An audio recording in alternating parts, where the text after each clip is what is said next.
My childhood unfolded in a quiet, middle-class neighborhood in Illinois. My mother was a teacher and my father an engineer. Their love was a sturdy greenhouse, shielding me from the storms of the world. I never truly worried about my livelihood. If I wanted something and had a good reason, my parents would always provide. Looking back, this comfortable upbringing was perhaps the root of why I never learned a healthy respect for money. At 18, I made the first and to this day one of the best decisions of my life. I enlisted in the U.S. Army. For the first few years, everything went just as I'd planned.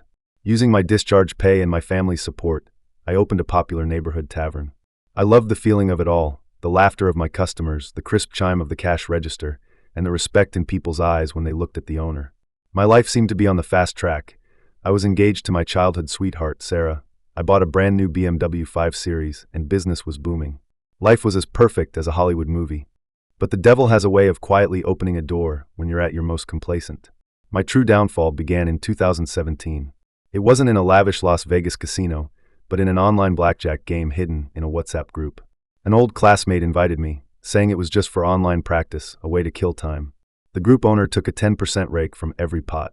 That seemingly insignificant number was the first fong of the beast that would later devour my entire life. At first, I played with small chips, just a few dozen dollars where wins and losses were trivial. But that's the nature of gambling. It uses small victories to slowly numb your senses, then magnifies your greed. I started raising the stakes, from tens to hundreds of dollars. I remember one night, I was on an incredible hot streak, winning over $5,000 in just 2 short hours. The rush was far more intense, more immediate, than the money I earned from a whole month of running the tavern. In that moment, I felt like a god of gamblers who had mastered some secret. A false sense of confidence is the ultimate accelerant for a freefall. From that day on, I was hooked. During the day, I was absent-minded at the tavern, my thoughts consumed by the night's game. The tavern's revenue began to slide, but I didn't care. I thought I had found a faster way to get rich. However, my luck soon ran out. I started to lose, and when I lost, I wanted to double down to win it back, digging myself into a deeper hole. In just 6 months, I had somehow lost about $30,000. I drained the tavern's cash flow and took out several high-interest online loans through various mobile apps. Collection calls began to circle my life like vultures. I'd wake up each morning not to my dreams, but to the vibration of a collection text on my phone. I developed insomnia and anxiety, and my hair started falling out in clumps. The confident, cheerful veteran had turned into a shifty-eyed coward, a compulsive liar. I didn't dare tell Sarah, didn't dare tell my parents, and could only rob Peter to pay Paul. Finally, when a debt collector threatened to pay a visit to my tavern, I completely broke down. I knelt before my parents and confessed everything. To this day, I can still see my father's face shifting from shock and anger to profound disappointment. I can still hear him, his voice almost a sigh, asking, "Jack, is this what happened to the sense of honor we learned in the military?" My mother just stood by, weeping silently. Because it was my first offense, they didn't condemn me too harshly, but they looked at me with a sorrow so deep it was almost resignation. They paid off all my debts on one condition.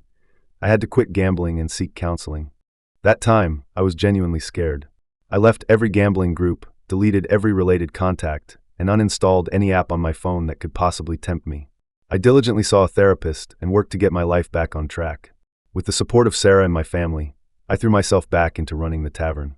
Over the next few months, promoters from gambling sites found ways to contact me, trying to lure me into new games. I refused and blocked them without hesitation. During that period, my life was calm and clear.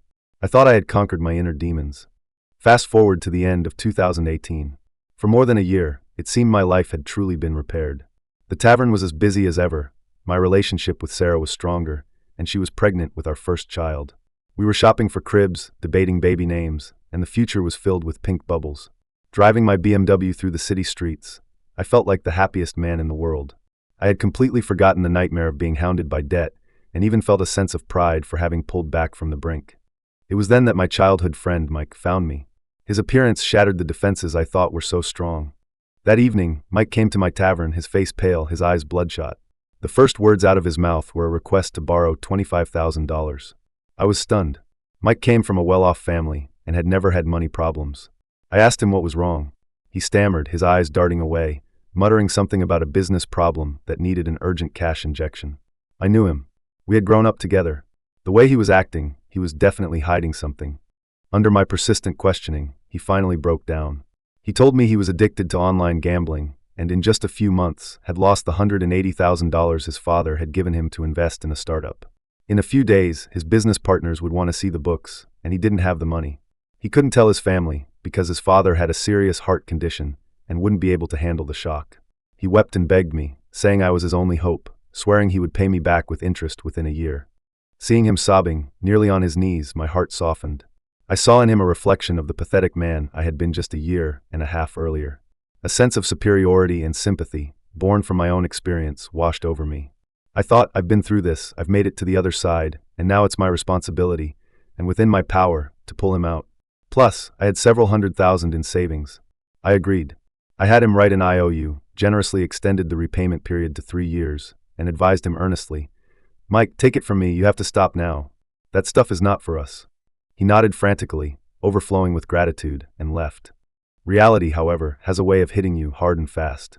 Less than a week later, Mike's father called me, his voice weary and furious. "Jack, did you lend money to Mike?" The bottom dropped out of my stomach as a sense of dread washed over me. The old man told me that Mike hadn't stopped gambling at all, he had doubled down. Now, creditors were showing up at their house, and his total debt was over $60,000. His father was calling everyone he could think of to see if Mike owed them money too. In that instant, I understood everything. The $25,000 I had lent him wasn't to fill some investment hole. It was thrown straight back into the bottomless pit of the casino. My kindness and rescue had only served as another bullet for his game of Russian roulette. Mike's father quickly wired the money back to me. His parting words on the phone, "Thank you, and please stay away from him from now on," left me feeling utterly ashamed. After hanging up, I was angry and disappointed, but more than anything, I felt a morbid curiosity. What kind of platform could have such a powerful magic, making someone lose so much money in such a short time? 2 days later, I asked Mike to meet, ostensibly to give him one last piece of advice, but deep down, a dangerous idea was already taking root. We met at a coffee shop. I asked him which platform he had lost all that money on. Like a patient who had found a kindred spirit, he candidly pulled out his phone and opened the gambling website for me. The interface was dazzling, with a dizzying array of games: Texas Hold'em, blackjack, roulette, baccarat. He opened his transaction history. The rows of shocking numbers showed bets ranging from a few hundred to tens of thousands of dollars. In a gambler's world, money really is just a cold, meaningless string of digits. I feigned concern, saying, "You have to stop, man. You can never beat the house," while my eyes were captivated by the volatile thrill on the screen. It was then that Mike made the suggestion that I would regret for the rest of my life. He lowered his voice, speaking conspiratorially. "Jack, this platform has a welcome bonus for new users. The system lets you win at first to suck you in. Let's team up. We'll use your information to register a new account, since neither of us has registered on this specific site. We'll just play baccarat, it's the simplest. We win 10 or 20 grand and cash out, split it 50-50. Just this once, to get some of our money back. We only need $1,000 to start, 500 each." My rational mind screamed red alerts. I refused firmly. "No way, Mike. I'm never touching that stuff again." But he didn't give up. He began his performance. "Jack, this isn't gambling, it's arbitrage. We're exploiting their unfair system. We're just taking back what's rightfully ours." He repeated his lines, just this one last time. "Win a little something for Sarah. You're so successful now, are you telling me you can't control yourself?" He tried everything, pleading, flattering, goading. By some twist of fate, I wavered. Maybe it was the "can't you control yourself" that stung my pride as someone who'd been there. Or maybe the dormant gambling bug inside me had been reawakened. I thought to myself, I'll just consider this $1,000 down the drain. I even grandly put up the entire $1,000 myself. Once we hit 15 grand, I'm cashing out immediately, giving him his half, and then closing the account forever. Honestly, I didn't need the money, and I never expected to get rich from it. It was more about the thrill and an absurd need to prove my self-control. In the corner of the coffee shop, we registered an account with my information. The moment the money hit the account, Mike's eyes lit up, shining with a light that was both familiar and terrifying. He expertly navigated to the baccarat interface. First hand, he bet $200. A loss. Second hand, another $200. Another loss. Third hand, he upped the bet to $300 and won, bringing the balance back to $900.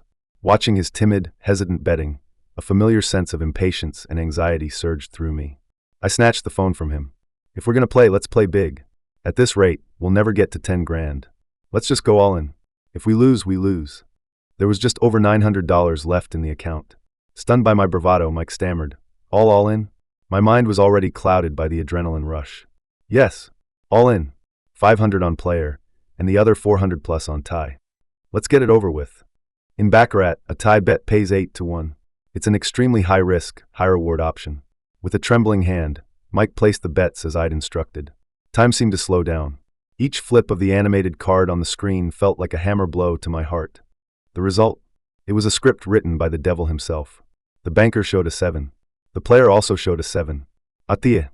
Our $500 bet on player was returned, while the $400 plus bet on tie had just paid out 8 to 1, turning into over $3,000. The account balance skyrocketed to over $4,000. Mike nearly jumped out of his chair, grabbing my arm and shouting, "Jack, you're a fucking genius."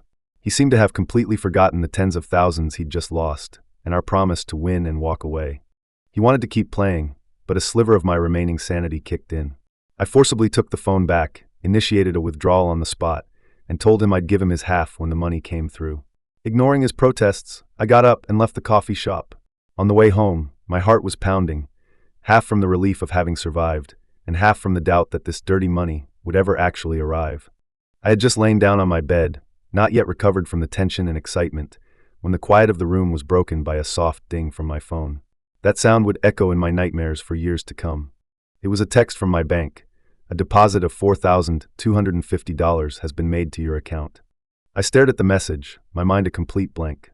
I can't remember what I was thinking, but I remember one thing clearly.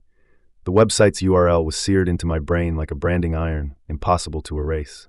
And from that moment, my true $5 million descent into hell officially began.